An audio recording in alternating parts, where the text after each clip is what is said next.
नरेंद्र मोदी का वायदा है, मैं यहां विकास को रुकने नहीं दूंगा. പാകിസ്ഥാന്റെ ഭീകരതയ്ക്ക് കശ്മീരിലെ ജനങ്ങൾ മറുപടി നൽകിയെന്ന് പ്രധാനമന്ത്രി. പഹൽഗാം കൂട്ടക്കൊല കാരണം കശ്മീരിലെ വികസനം ഒരിക്കലും തടസ്സപ്പെടില്ല എന്നും പ്രധാനമന്ത്രി.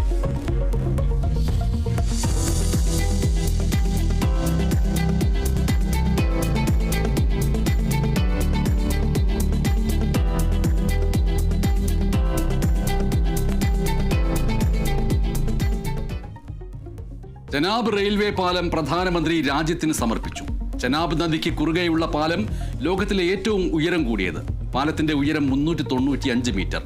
ശ്രീനഗർ വന്ദേ ഭാരത് എക്സ്പ്രസും പ്രധാനമന്ത്രി ഫ്ളാഗ് ഓഫ് ചെയ്തു.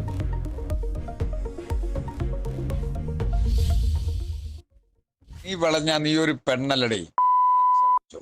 നീ എനിക്കൊരു കേസെടുക്ക്. നീ കൂടുതൽ വളഞ്ഞ നിന്നെ തല്ലിക്കൊന്ന് കാട്ടിക്കളുടെ പറഞ്ഞു. പ്രൊഡക്ഷൻ കൺട്രോളർമാരെ വിമർശിച്ച ചലച്ചിത്ര നിർമ്മാതാവ് സാന്ദ്ര തോമസിന് വധഭീഷണി. സന്ദേശം ലഭിച്ചത് ചലച്ചിത്ര സംഘടനയായ FFKയുടെ വാട്സ്ആപ്പ് ഗ്രൂപ്പ് വഴി. പ്രതികരിക്കുന്നവരെ നിശബ്ദരാക്കാനാണ് ശ്രമമെന്ന് സാന്ദ്ര തോമസ്. പ്രൊഡക്ഷൻ കൺട്രോളർ റെനി ജോസഫിനെതിരെ പരാതി നൽകിയെന്നും സാന്ദ്ര തോമസ്. ഞാൻ കമ്മീഷണർക്ക് പരാതി കൊടുത്തു. പരാതി കൊടുത്തതിന്റെ ഭാഗമായിട്ട് പിറ്റേ ദിവസം വന്ന് FIR ഇട്ടു.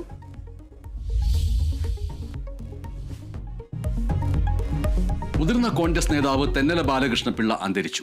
അന്ത്യം 95-ാം വയസ്സിൽ. സംസ്കാരം നാളെ ഉച്ചയോടെ ശാന്തി കവാടത്തിൽ. പൊതുദർശനം 10:30 മുതൽ ഇന്ദിരാഭവനിൽ. വിടവാങ്ങിയത് കോൺഗ്രസിലെ സൗമ്യമുഖം.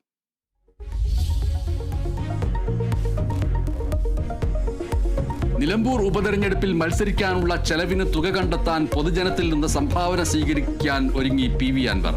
സാമ്പത്തിക പിന്തുണ അഭ്യർത്ഥിച്ച് ഫേസ്ബുക്കിലൂടെ പോസ്റ്റ്. സംഭാവന ലഭിക്കുന്ന ഓരോ രൂപയും ധാർമ്മിക പിന്തുണയെന്നും PV അൻവർ. നിലമ്പൂരിൽ പ്രചാരണം ശക്തമാക്കി മുന്നണികൾ.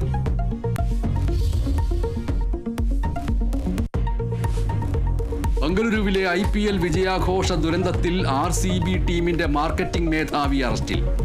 അറസ്റ്റിലായത് പരിപാടിയുടെ മുഖ്യ ആസൂത്രകൻ നിഖിൽ സോസലെ. കർണാടക ക്രിക്കറ്റ് അസോസിയേഷൻ ട്രഷററും ഇവന്റ് മാനേജ്മെന്റ് കമ്പനി പ്രതിനിധികളും അറസ്റ്റിൽ.